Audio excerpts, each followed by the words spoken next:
Hello student, in this section I am going to explain you two practicals, that is study of half wave and full wave rectifier and study of Zener diode. So let us see one by one. So let us move towards the last practical of semester 1, and that is what? Study of rectifiers and Zener diode. So for this purpose I am going to use e-electronic simulator. So download that e-electronic simulator from Google Play Store, and by clicking on it the window is appeared.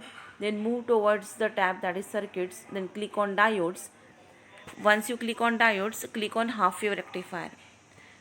So this is the circuit of half wave rectifier. It is quite simple.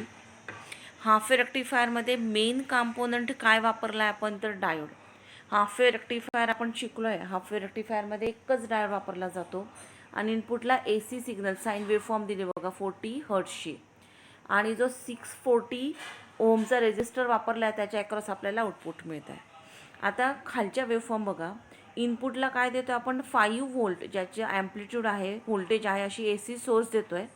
Okay, आउटपुटला काय होतं आहे बघा, फक्त ह्या पूर्ण half सायकलपैकी फक्त half cycle तुम्हाला आउटपुटला मिळते आहे. याचं मिनिंग काय, when sine wave is applied to the anode of the diode then it will conduct only for positive half cycle. जेव्हा साईन वेवची हाफ सायकल जाते तेव्हा डायोड फॉरवर्ड बायस होतो, कारण ॲनोड व्होल्टेज कॅथोड व्होल्टेजपेक्षा जास्त होतं. डायोड फॉरवर्ड बायस झाल्यामुळे डायोडमध्ये करंट फ्लो होतो आणि हाफ वेव तुम्हाला आउटपुटला मिळते. So what happen during negative half cycle, negative half सायकलला काय होतं, तुमचा डायोड रिव्हर्स बायसला जातो, डायोडमधून करंट फ्लो होत नाही आणि हा जो रेजिस्टर आहे त्याच्या अक्रॉस तुम्हाला वेवफॉर्म मिळत नाही, म्हणून आउटपुटला फक्त हाफ वेवफॉर्म मिळते, म्हणून याला म्हणतात half wave rectifier. So get it this. Okay, so similarly we are going to study the next practical, that is full wave rectifier. So I am clicking on full wave rectifier. So see here, in this full wave rectifier,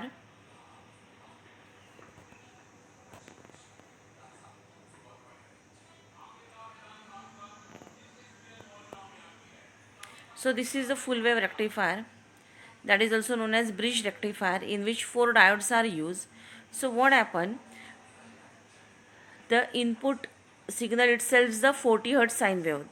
input signal आपण 4 diodes वापरलेले आहेत bridge फॉर्ममध्ये, तर आपण sine waveform देतो आहे त्या ब्रिजला input म्हणून. काय होतं आहे बघा, ज्यावेळी आपण साईन वेवफॉर्म देतो पॉझिटिव्ह पीकला 2 डायोड्स जे आहेत ते काय होतात, फॉरवर्ड बायस होतात आणि तुमच्या जो रेजिस्टर आहे लोड त्याच्या अक्रॉस तुम्हाला पॉझिटिव्ह हाफ मिळते वेवफॉर्म. निगेटिव्ह पीकला उरलेले 2 डायोड फॉरवर्ड बायस होतात, आधीचे जे फॉरवर्ड बायस झाले ते रिव्हर्स बायस होतात, आणि ह्या 2 डायोडमुळे परत तुम्हाला आउटपुटला काय मिळते, हाफ वेव मिळते. म्हणजे काय होतं या ठिकाणी, पॉझिटिव्ह आणि निगेटिव्ह दोघंही. याचा अर्थ काय, तर पूर्ण म्हणजे पॉझिटिव्ह आणि निगेटिव्ह दोघं हाफ सायकलसाठी तुमच्या सर्किटमधून करंट फ्लो होतं आहे. It flows for full cycle of input wave, hence it is known as full rectifier or full bridge rectifier. So this is the about full wave rectifier. Okay, आता आपण फुल wave रेक्टिफायरच बघणार आहोत. परत मी सर्किट्समध्ये गेले, डायोडमध्ये गेले, डायोडमध्ये जाऊन फुल वेव रेक्टिफायर विथ फिल्टर. आता फिल्टर म्हणजे काय, आता मग अशी आपण पाहिलं फुल वेव रेक्टिफायरला तुम्हाला पल्स साईन वेवफॉर्म मिळत होती. मग अशी बघा, म्हणजे परत हवं तर मी दाखवते बघा, सर्किट्स, डायोड्समध्ये फुल वेव रेक्टिफायर.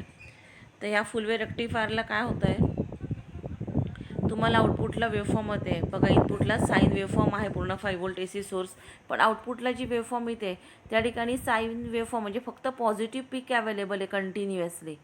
पण म्हणजे काय, आउटपुट मिळत आहे तुम्हाला रेजिस्टर 100 ओमच्या अक्रॉस, पण ते आउटपुट कसं आहे, त्याच्यामध्ये AC पण आहे आणि DC पण आहे. म्हणजे DC ॲक्च्युली रेक्टिफायर काय करतो, ACचं कन्व्हर्जन DCमध्ये, पण आता इथे आपल्याला प्युअर DC मिळत नाही आहे. DC मिळतो आहे पण त्याच्यामध्ये पल्सेस पण प्रेझेंट आहे. म्हणून मी आता पुढचं सर्किट वापरणार आहे, ते आहे डायोड्समध्ये जायचं, फुल wave rectifier with filter. Circuit बघा, आता रेजिस्टरच्या बरोबर काय फक्त कपॅसिटर लावला आहे, आणि तुम्ही आउटपुट वेवफॉर्म चेक करा. आता आउटपुट वेवफॉर्मचे पीक गायब झाले आणि जवळजवळ एक स्ट्रेट लाईन सारखं आउटपुट मिळते. म्हणजे आता AC कॉम्पोनंट कपॅसिटरने फिल्टर आउट केले, काढून टाकले आणि फक्त DC कॉम्पोनंट्स ठेवले. याला म्हणून म्हणतो आपण फुल wave rectifier with filter. Okay, so this is all about the rectifier circuits. Now let us stop for the filter circuits. Hello student, आता आपल्याला बघायचं आहे झेनर डायोडचं सर्किट. त्याच्यासाठी मी नवीन सॉफ्टवेअर वापरते बघा. ह्या ठिकाणी इलेक्ट्रिक सर्किट स्टुडिओ म्हणून आहे, त्याला क्लिक केलं की विंडो ॲपियर होते. आता झेनर डायोडला मी क्लिक करते आणि याच्यामधलं तुम्हाला सर्किट बघायचं आहे. ते आहे झेनर डायोडाचं व्होल्टेज रेग्युलेटर. त्याला सिम्युलेट करते. सिम्युलेट केल्यानंतर तुम्हाला हे सर्किट दिसते. आधी ते सर्किट एक्सप्लेन करून दाखवते. See this is a Zener diode D3. Input voltage दिलेलं आहे. R1 रेजिस्टर लावला आहे आणि R250चा जो रेजिस्टर आहे त्याच्या अक्रॉस आपल्याला आउटपुट मिळणार आहे. आता त्याला फक्त प्ले करायचं, रन म्हणायचं की तुम्हाला या ठिकाणी आउटपुट मिळेल. त्या ठिकाणी बघा इनपुट व्होल्टेज आणि आउटपुट व्होल्टेज दिसते. इनपुट व्होल्टेज वाढत असताना आउटपुट व्होल्टेज झेनर डायोडमध्ये जे फ्लो होतं ते कसं नियर अबाउट कॉन्स्टंट फ्लो होतं, म्हणून याला व्होल्टेज रेग्युलेटर असं म्हणतात. सो लेट अस स्टॉप नाव.